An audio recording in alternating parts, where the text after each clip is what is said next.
Step back to like a mini downward dog. Mini dog. The mini dog pose is really useful because you don't need a lot of force to jump from the mini dog positions. So from mini dog, we're just gonna, and then we inhale as you send the knees and the pelvis forward like this. This one comes to the outside, this one through. Press your arms like Bakasana B, and then you'll land in the pose. So here we go. Inhale. And hold it.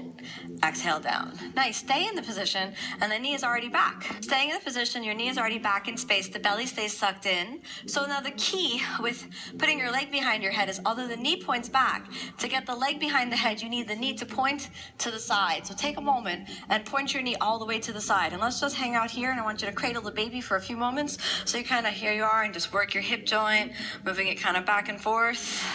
Make sure your knee points to the side, and then you're going to reach under. Take both hands, hold on to your ankle, and relax your hips. Give it a little shake, like you shake out the tension. Belly stays sucked in. Take your foot to your forehead.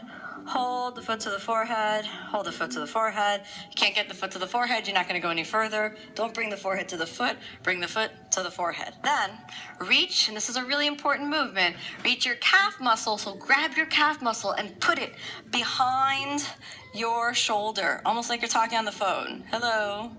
Anybody home? Maybe not. So then move your head out of the way, reach back with the left hand, and now you're at this precarious place where not really sure how to take it any deeper. Maybe the weight of your foot feels like, it's crushing on the neck. Push the knee out to the side. Use that space to wiggle forward, so let there be a gap between your knee and your shoulder, and then pull it down and close the gap by pulling with your left side. So you pull. Then see if you can press your shoulders back, keeping the knee hugging into the chest, sitting bones squeeze towards each other. 5 breaths. 1, 2. Eventually, when this gets real easy for you, you can just stay here for 1 breath. But for now, 5 is real good, so open the hip. And 5. Exhale, fold forward. When you fold forward, maybe you want to use your elbows as a little prop to make sure that your head doesn't go forward. If your head goes forward, your foot flies off. If you can hold the leg with the strength of your neck and your back, you reach down and interlock the hands. Stay for 5. 1, 2, 3, 4, and 5. Slowly walk yourself up. Take a moment, get that leg better in position. Bend your knee. We're going to talk about the lift up. Take your hands to the ground. You want to use the strength of the body to look up. And now prepare yourself for the lift up. So lift your leg and see if you can balance here for a moment. Then bend your knee, and you're going to do that same motion of straightening the leg by pulling in while you engage your abs and send the hips up and forward. So first, inhale, lift it off the ground, and then send the hips up and forward. Slowly up. Gently release, and head down. Slide the head around, legs to the side. Chaturanga. Inhale, upward facing. Exhale, downward facing. All right, from here, let's see if we can jump all the way around onto the left side. You don't need to do any handstand or anything like that. It's just forward and into the strength of your shoulders. Press up from the shoulders. Keep your gaze right here. As you jump, as the feet move through, follow your toes with your gaze, and it'll help you get through the whole movement. Here we are, strong shoulders. Inhale, jump forward. Follow your gaze. Exhale down. And now you're prepared for the left leg. So keep the belly nice and sucked in. And slowly move your knee out to the side. Moving the knee out to the side replicates that same pigeon, diamond poses. You're going to cradle the knee a little bit just to convince the hip it's okay. All is good. Let's relax, nice and easy. And then hold underneath, give a little shake. Shake out the tension in your hip joint. And then belly stays sucked inside, and bring your forehead to your foot. Hold it there. Only if your forehead got to your foot, take your left hand, hold the calf muscle, layer the calf muscle behind your shoulder. Hold it there, talk on the phone. How's it going? All is well. Reach your head around. So you just reach the head around. Use the head, use your right hand to the left foot, and pull the knee out. So you push the hip to the side, make space. After you make this space, pull over. So the head is down, the head's not doing the holding then. Lock the head in place, and your leg will be held with the strength of your neck and your shoulders. You can always give a little more pull, and a pull across, and get it nice in place. Hands in prayer, hold it there. 1, sitting bones squeeze towards each other. 2, 3, 4, look down. If you need that little help, you can use your elbows. 5, crawl yourself back up. and then slowly. In primary series, it's like jumping into Bujapidasana. So look forward. You can come from the mini dog if you want. Inhale, jump around. Exhale, settle the hips down. Okay, we'll rest for a moment. We did the vinyasa for both legs behind the head. But remember, take a moment and evaluate. Did you succeed at getting one leg behind the head? Because if one leg behind the head was difficult, it'll be really hard to place both legs behind the head. So pause, take a moment, and just evaluate. How's this going for me? Is it all right? If it wasn't going so well, repeat one leg behind the head and let yourself work on that lesson exclusively until you move on to placing both legs behind the head. Now we're going to go over the technique for Dvipada Shirshasana. In order to move on to both legs behind the head, you need to have a successful Ekapada, one leg behind the head. So make sure, again, you learn that lesson. When you've learned that lesson, we're ready to move on. Starting off with the left leg, it's like you start off in this position. I usually come down, even though that's a traditional vinyasa. I actually really like to start placing both legs behind the head, kind of from Baddha Konasana, because this kind of gets my pelvis into the idea that it's going to be in a deep external rotation with both legs.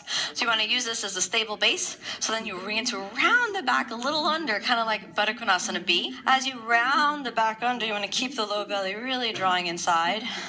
Bend your right knee in and bring the right foot in a little bit like the compass pose, and then start off with the left leg. You don't want to go down, but you have to go back into the spinal flexion. So let yourself lean a little back while sucking in the belly. Point your left toes, and then you're going to keep the knee to the side.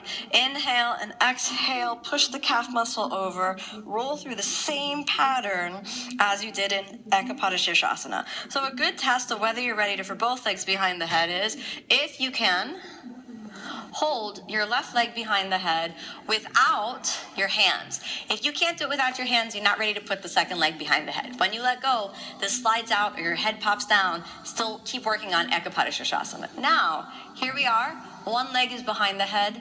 Now we got to get the other. Use your left hand for balance. Don't take the left hand to the right foot. Lean back. Left hand is balanced. Now hold on to your calf muscle. It's important that you move the calf muscle out to the side. So put your calf muscle behind. Now, watch my feet. I'm hooking the feet. So the feet begin to do the work. Like Bujapidasana in the primary series. Squeeze the feet. The feet move around. You got to push the shoulder forward. Get the calf muscle. Spiral it around. And once your feet lock themselves, that is when you can remove your head. Now, after the feet lock themselves, push your head back in between the feet. And then slowly open the feet. Looking up to the ceiling. Wiggling around. Only open the feet after you feel them really firmly crossed. Hands in prayer. 1. Belly sucks in. 2. You want to keep the balance by rounding under. So the belly's sucking in. You're not balancing on your tailbone, but on the space between your tailbone and your sitting bones. 4. Look up. Pull your chest through. Don't collapse. You can flex the feet again if you need to, but if possible, keep them open. Right? So you can flex them back like this if you need to get a better grip. But if you have the strength and the flexibility, you can keep them open. Then inhale, you're going to lean your chest forward, slowly straightening the arms. Bend your knees behind the back and look up. 1, 2, 3, 4, almost there. 5, drop the head down. Dropping the head down is the release valve. Press the shoulders open, and then exhale. Take back your legs. Bakasana position. Chaturanga. Inhale, upward facing. Exhale, downward facing. Bend your knees.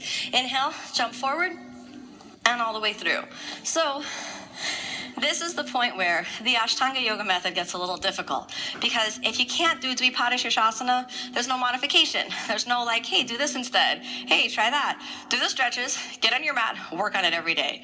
I had a friend of mine who stuck at this posture for 5 years. Every day he tried to put both legs behind the head. Every day he failed.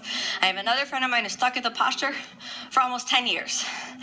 You could be stuck at Dvipada Shirshasana for the rest of your life. It doesn't mean that you're not a good yogi. You're not learning the lessons of the spiritual path of yoga. Sometimes you have natural flexibility, natural strength. It doesn't mean that you're doing the inner work. Do the inner work and show up on your mat every day. Let yourself learn the lesson that the posture has to teach you. And if you have to stop and stay at that lesson for many years of practice, know that yoga is working deeply inside of you, and surrender into that journey.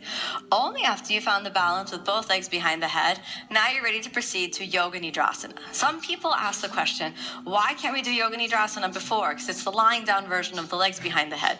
In the Ashtanga method, you're asked to cultivate the strength before the flexibility in this pose. It's actually easier when you lie down, but you're relying on the earth underneath you. And we've already learned that lesson in the primary series where you have the earth supporting the weight of your legs by putting your head down in Supta Karmasana. So in the second series, we're asked to do this from the place of strength. So take your time in Dvipada Shirsasana before you're ready to proceed. And when you're ready to proceed, we've jumped through, so we'll exhale, we'll lie down and take a look at Yoga Nidrasana. There's a couple of different ways to enter this pose. Make sure that you're completely flat on your back. Gently gaze upwards and pause for a moment and relax the back into the ground. We're going to do an easy stretch just to warm up. So place your sacrum on the ground and bend your knees, point the soles of the feet up. This is kind of called the happy baby pose.